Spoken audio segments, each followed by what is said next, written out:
ভাই আজকে প্রজেক্টটা একটু সফলভাবে করতে পারলাম। প্রজেক্টটা নর্মাল কিন্তু আমি ফেল হয়ে গেছি। কীরকম আপনারা দেখতেই পারেন, এই যে দেখেন এখানে আমি একটা হানিকম প্যাড লাগাইছি, আর এই যে নিচে একটু বরফ পানি দিয়ে রাখছিলাম, বরফ পানি দেখতেছেন, আর উপরে দেখেন এই যেরকম পানি ফ্লো হচ্ছে। তার ফ্লো হওয়ার ফলে দেখেন আমাদের কী হতেছে, যে পানি ঠান্ডা বেড়েছে, পানির টেম্পারেচার দিতেছে 10 ডিগ্রি সেলসিয়াস। ঠান্ডা আছে কিন্তু ভাই বেশিক্ষণ থাকবে না। তা এটার কাজ আমি আপনাদের বানায় দেখাতে পারলাম না, কারণ এটা অনেকক্ষণ ধরে আমি সকাল হতে কাজ চলে যেতেছি। আজকে এখন মাত্র কাজ শেষ হলো, মাত্র 12 ভোল্ট দিয়ে পানিটা ঠান্ডা করতেছে। ভাই বাতাসটা কিন্তু ফ্লো হচ্ছে ভালোই। এখন দাঁড়ান, একটা সমস্যা হয়ে গেছে, দাঁড়ান 1 সেকেন্ড। এই যে দেখেন বন্ধুরা, পানিটা কিন্তু সুন্দর মতো দেখেন কি সুন্দরভাবে ফ্লো হচ্ছে। আপনারা দেখে বলতে পারতেছেন যে আসলে এটার তাপমাত্রা সেরকম ঠান্ডা না। এই যে পানিটা কমে গেলেই সমস্যাটা হচ্ছে। 1 মিনিট। এখন আসলাম বন্ধুরা, বারবার ভিডিও থেকে বের হয়ে যাচ্ছিলাম। বন্ধুরা দেখেন এই সিস্টেমটার কাজটা হলো কি, মনে করেন যে আমি এখানে যে পানি ফ্লোটা দিতেছি, আসলে এটা ঠিকমতো আমি আসলে এক্সাইটেড ছিলাম যে আপনাদের ভিডিওটা দেখাইতে পারলে আমি খুশি হব। এই দেখেন এই যে সমস্যাটা হইতেছে এখানে। এই যে আমি এখানে মিটারটা বসেছি, মিটারে দেখাইতেছে পানির তাপমাত্রাও 20 ডিগ্রি সেলসিয়াস, বাতাসও কিন্তু 20 ডিগ্রি সেলসিয়াস তাপমাত্রায় দিতেছে। তবে এইখান থেকে বেশি দূরত্ব না, মাত্র 2 ফিট দূরত্ব থেকে আপনি দাঁড়িয়ে ঠান্ডা বাতাস নিতে পারতেছেন। এটার পিছনের মেকানিজমটা হচ্ছে আপনারা দেখতে পারবেন, পিছনে দেখেন একটা মোটর লাগাই দিছি। মোটরটা যখন ঘুরতেছে তখন এই যে এইখান থেকে যে নিচে থেকে পানিটা নিয়ে পাইপ দিয়ে উপরে উঠে এই যে এখানে জনপদ। আমি একটা কোনো কমপ্লিট মডেল তৈরি করে নিই ভাই, এটা অনেক জটিল সমস্যা তৈরি করতেছে আমাকে। আর এখানে একটা মোটর ঘুরতেছে, যে মোটর ঘোরার ফলেই কিন্তু আপনার পানিটা ঠান্ডা বাতাসটা ফ্লো হচ্ছে। এই যে এখান থেকে কিন্তু বাতাসটা যেতেছে বাইরে থেকে টান দিয়ে নিয়ে এখান থেকে বাতাসটা নিতেছে, এখান থেকে বাতাসটা টাইনে নিতেছে, এখান থেকে নিয়ে এই যে এখান থেকে ধাক্কাটা মারতেছে, আর এখান থেকে বাতাসটা বেরিয়ে যাচ্ছে। আমরা এখানে দুটো পাওয়ার সাপ্লাই লাগে, এখানে আমি 10 ভোল্ট দিয়ে রেখেছি, কারণ 12 ভোল্টের ব্যাটারি, বাট 10 ভোল্টের পাওয়ার সাপ্লাই দিতেছে। এখানে বেশি পাওয়ার লাগে না, মাত্র 12 ওয়াটের একটি এটা। আমি এটা এখনও পরীক্ষামূলকভাবে কাজ করতেছি, কিন্তু অবস্বাভাবিক ব্যাপার হলো এটা আমি 2 ফিট বাতাস কিন্তু মিনিমাম প্রায় 30 ডিগ্রি সেলসিয়াস তাপমাত্রা। আপনি বিশ্বাস না করে দেখেন, এই যে 30 ডিগ্রি সেলসিয়াস তাপমাত্রা দেখাইতেছে। 30 ডিগ্রি সেলসিয়াস তাপমাত্রা মানে 37 ডিগ্রি, মানে 7 ডিগ্রি সেলসিয়াস তাপমাত্রাকে 2 ফিটের মধ্যে কমায় রাখতেছে। কিন্তু পানিটাও কিন্তু গরম হইতেছে শেষ মতো, একদম ভালো মতোই ঠান্ডা হইতেছে। এর কমপ্লিট ভিডিওটা এখন বানাতে পারতেছি না, কারণ ভাই এখানে আমি একটা ভিডিও যেরকম 1200-1400 টাকা দামের যে নর্মাল একটা আছে না, দ্বারা যে পাওয়া যায় এসি, ওগুলোর মতো বানাতে চেয়েছিলাম। প্রথমে দেখলাম যে না, এটা বানানো সম্ভব না। বড় একটা এই যে হানিকম প্যাড, এটা কিন্তু বহুত কষ্ট সংগ্রহ করছিলাম। এখন এটার দাম ভাই গরমের কারণে এটার দাম বেড়ে গেছে। আগে কিনছিলাম আমি মাত্র 600 টাকার মধ্যে, এটা 800 টাকার মধ্যেই ছিল, কিন্তু আমি 200 টাকা ডিসকাউন্ট ছিলাম। এখন এটা 1400, 1500, 1600 টাকা হয়ে গেছে। এটা আমি কাইটা ছোটো করছি, বানাইছি।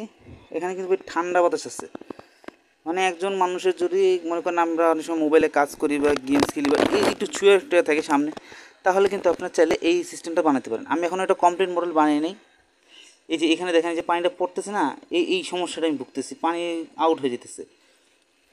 এর পানির ফ্লোটাকে সঠিক করার জন্য আমি কাজ করতেছিলাম, বাট এটা কাজ করতে মিনিমাম প্রায় 1-2 সপ্তাহ পর লেগে যাবে। ভিডিও দিচ্ছি না, সমস্যা হয়ে যেতেছে। আমি সাধারণত আপনারা জানেন যে আমি শর্টস ভিডিওতে সাধারণত এইসব ভিডিও দিই না, আমি দিই বিভিন্ন রকম ইউটিউব চ্যানেলে যে শর্টসগুলো আসল না নকল ওগুলোর ভিডিও শুধু দিচ্ছি।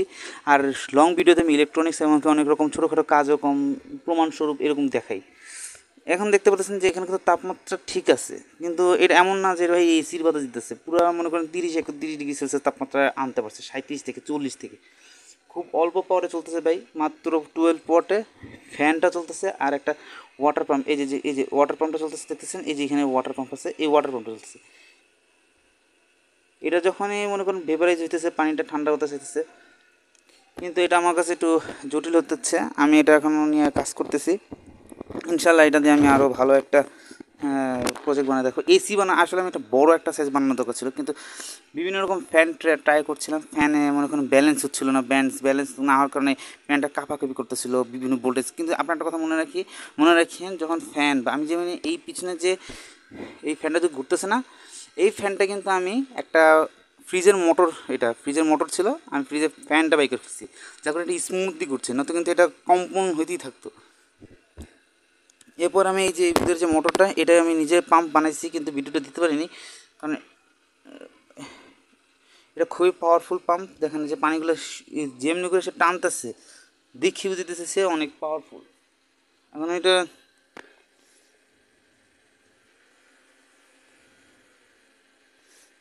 দেখেন এটার আওয়াজও সেরকম আসছে, এটার আওয়াজটা দেখতে মোটরের আওয়াজও ভালো আসতেছে। এই যে দেখেন এরকম, আমি যখন এটা চালাইতেছিলাম তখন কিন্তু এটা পানি সেরকম ছিল না, এই যে দিয়ে দিচ্ছি। এখন দেখাইতেছে আপনার মোট 23 ডিগ্রি 32 ডিগ্রি সেলসিয়াস। আসলে এটা এখনো কমপ্লিট মডেল তৈরি হয়নি, পরবর্তী মডেল বানানো হলে আপনাদেরকে নিশ্চয়ই বলবো। এটা আমি ছোট্ট একটা ডেমো বানাইছি এক্সপেরিমেন্ট স্বরূপ, ছোটোখাটো, কারণ বড় কিছু তৈরি করতে গেলাম আর ফেল হয়ে গেল, এরপর আমার প্রজেক্টে কিন্তু প্রচুর লস হয়ে যেতে পারে। আমি তাই প্রজেক্টটাকে আগে ছোটোখাটো বানায় মিনিয়েচার মডেল আপনাকে ভালো মতো দেখাই দিই। এই দেখেন এখানে এই যে হানিকম প্যাডের উপর পানিটা পড়তেছে, এই পানিটা এই আসলে বলে রাখি হানিকম প্যাডটা আসলে কাজ করতেছে কেন, এটা একটা ধরনের জালি নেট, একটা জালি টাইপের। যখনই পানিটা পড়তেছে এই যে খাঁজ কাটার ভিতর দিয়ে পানিটা ঢুকতেছে, ঢোকার পর এই যে এখান থেকে যে এয়ার ফ্লোটা হচ্ছে, মনে করেন এই যে এরকম চারটা আঙুলকে মনে করি এভাবে দিয়ে রাখছি, তখন প্রতিটা আঙুল ভিজা থাকলে আঙুলের মাঝখান দিয়ে পানিটা বেরোর সময় ঠান্ডা হয়ে যেতেছে। আর এই পানির তাপমাত্রা কিন্তু মনে করেন নর্মাল পানির মতো নেই, এখন টেম্পারেচারটা কম আসতেছে। এটা আমি মধ্যে নর্মাল পানি দিয়েছিলাম, বরফ পানি দিলে আরও ভালো ঠান্ডা বাতাস আসে। এটা যদি আমি মনে করেন এই আরেকটা কথা হলো যে পাম্প, এই পাম্পটা প্রেশার থাকার কারণে পানিটা, আর এইখানে দেখেন এইখানে আমি সুন্দর মতো লাগাই দিয়েছি, পিছনে মোটরটাও সেরকম গরম হচ্ছে না 12 ভোল্টে। আমি চেয়েছি যে একটা পোর্টেবল এসির মতো। আবার দারাজে গেলে আপনি এরকম ধরনের প্রোডাক্ট পেয়ে যাবেন, কিন্তু এরকম হানি প্যান্ট দেওয়া থাকে না, ওরা মনে করেন ছোটোখাটো কোনো মতে একটু বানায় প্রোজেক্ট ছেড়ে দিছে। তাই এই ভিডিওটা বড় করলাম না, ধন্যবাদ। ভিডিওটা ভালো লাগলে please like and share and comment করবেন প্লিজ, কারণ আমি অন্য কোনো ভিডিওতে আমি কোনো কমেন্ট পাই না, হয়তো আমার ভিডিও কোয়ালিটি খারাপ, অনেকে পছন্দ করে না ভিডিও। সো কিছু করার নেই ভাই, কারণ আমি নতুন ইউটিউবার, আমি আসছি মাত্র ভিডিওটা নিয়ে, এখন আমি এটা নিয়ে কাজ করতেছি।